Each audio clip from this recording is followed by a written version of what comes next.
주식메이트 방송을 시작하도록 하겠습니다. 이번 영상 종목은 카카오게임즈입니다. 카카오게임즈는 이전부터 계속해서 긍정적으로 안내를 드리고 있는 종목이라고 할 수 있는데요.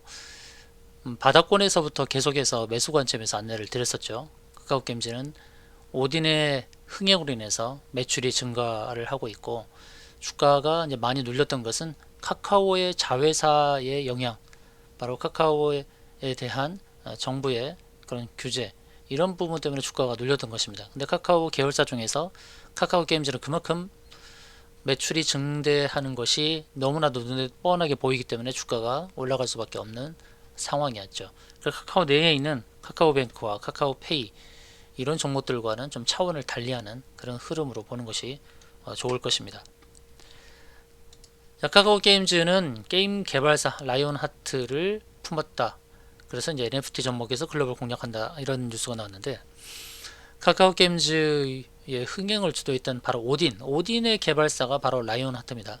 라이온하트 이 지분을 이제 51%나 확보를 하면서 최대 주주로 올랐었습니다. 그 동시에 이제 메타버스와 NFT를 접목하겠다 하는 내용을 발표했습니다. 차근차근 하나씩 보도록 하겠습니다. 자, 최대 히트작이었던 오딘의 개발사인 라이온하트 스튜디오를 계열사로 편입을 했습니다. 51%의 지분을 확보하면서 최대 주주 지위를 갖게 되었고, 이 목적은 해외 진출을 하기 위한 것입니다. 자, 오딘이란 게임을 NFT 게임으로 만들어서 글로벌 시장에 진출하는 계획을 갖고 있습니다. 그런데 이제 한계는 좀 있습니다. MMORPG 이 장르는 오딘의 장르인데 해외 이용자의 선호가 떨어지는 것이라 이 부분의 해결이 숙제입니다.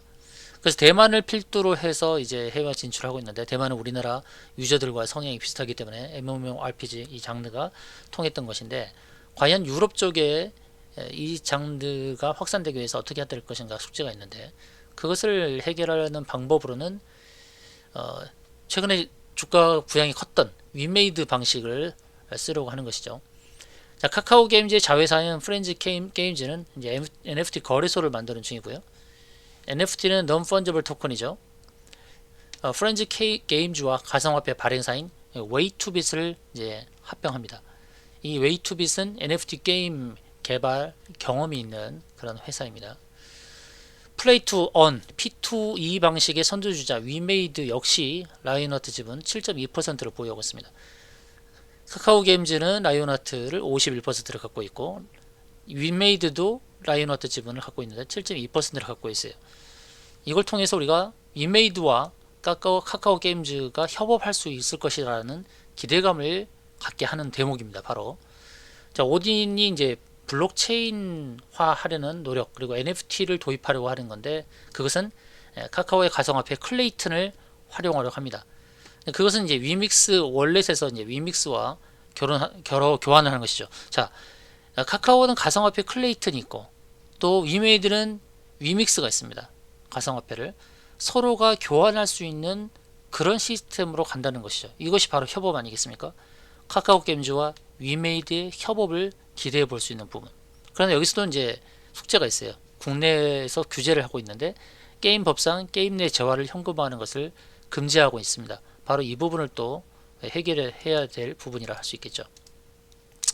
자, 카카오 게임즈 차트를 보시면 주봉 차트를 보여드릴게요. 주봉 차트를 보여드리게 되면 봉이 3개가 나왔습니다. 지금 형성되는 봉은 기존의 봉만큼의 크기는 아니죠. 그래서 이제 이 세 번째 봉을 만드는 흐름을 잘 봐야 되는데요.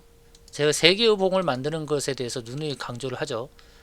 첫 번째 봉을 하나 만들고, 그 다음에 두 번째 봉을 만들고, 자, 세 번째 봉을 만들 때는 두 번째 봉의 높이보다는 높아야 되는 것이 기본적인 그 기술적인 분석입니다. 그래서 세 번째 봉의 크기가 커졌을 때, 그리고 첫 번째 봉보다 두 번째 봉이 더 크고, 그 다음에 두 번째 봉보다 세 번째 봉이 높아질 때, 바로 그때에 우리는 매도 포지션을 잡을 수 있다라는 말씀을 드리겠습니다. 이렇게 해서 제가 매도 포인트를 많이 잡아드렸는데, 이 종목도 이런 식으로 해서 우리가 고점에서 매도 목표를 잡을 수 있다는 말씀을 드리겠습니다. 일봉상에서는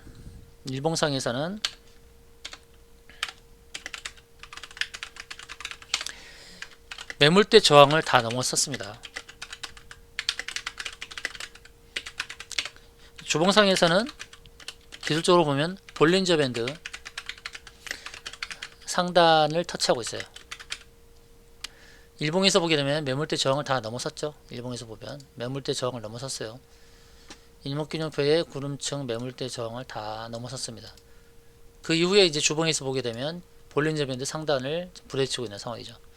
볼린저 밴드 상단을 부딪힐 때 그것이 저항이 되기도 하지만 볼린저 밴드를 강하게 뚫었을 때는 추가 상승이 나올 수 있다는 기대감을 가지시면 될 것입니다. 가장 현실적인 대응 방법은 세 번째 봉, 세 개의 높은 봉우리를 만들 때에 매도하는 전략입니다.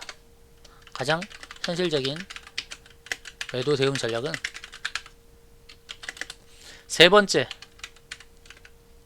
봉을 만들 때 그 세 번째 봉을 만들 때 고점에서 매도하는 전략이 좋습니다. 그게 이제 상승의 마지막은 아니라고 봅니다. 고점에서 매도하는 전략. 일반적으로 이렇게 세 개의 봉을 만들면 세 번째는 강한 저항으로 작용하게 됩니다. 그래서 세 번째 봉을 만들 때 고점에서 매도하는 전략이 좋다라는 말씀을 드리겠습니다. 자, 이렇게 해서 대응 전략을 세워드리도록 하겠는데, 자, 이렇게 해서 매도 대응 원하신다면, 상세 매도 대응을 원하시면 카겜 문자 주시면 되겠습니다. 카겜 문자 주시면 상세 매도 대응을 하도록 안내를 드리겠습니다. 이상으로 방송 마치겠습니다.